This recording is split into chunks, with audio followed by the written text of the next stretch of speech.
সেদিন কৃষ্ণনগর গিয়ে করে ফেললাম একটা ভয়ঙ্কর রকমের পাপ, যা ক্ষমারও অযোগ্য। কি সেটা? চলো তাহলে প্রথম থেকে বলা যাক। সেদিন ছিল সোমবার আর ছিল নীল পুজো। সকালবেলা আমরা চা খেতে বেরিয়েছিলাম, চায়ের সাথে বিস্কুট ছিল আর কচুরি কিনলাম। এই কচুরিটা কিন্তু দারুণ খেতে হয়। বাড়ি বসে কচুরি খেলাম। এরপরে আমাদের বাড়ির জন্য একটা তুলসী মঞ্চ কিনতে গেছিলাম। সেটা কিনে বাড়িতে রেখে এসে মনে পড়লো যে সামনে তো পয়লা বৈশাখ আসছে, কেনাকাটা করতে হবে। তাই শপিং মলে চলে এসেছিলাম। আমি রঞ্জু দুজন মিলেই কেনাকাটা করলাম। কয়েকটা জামাও কিনেছি পয়লা বৈশাখে পরবার জন্য। এরপরে বাড়ি এসে ভাত, ডাল খেলাম, নিরামিষ তরকারি আর সঙ্গে সাবু দিয়েছিল মা।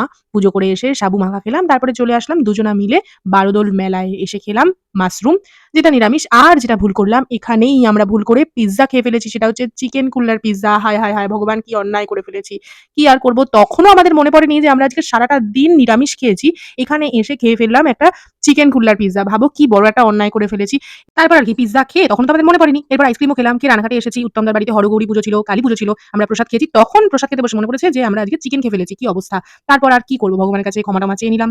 তারপর আর কিছু করার নেই। খেয়ে ফেলেছি, কি আর করা যাবে?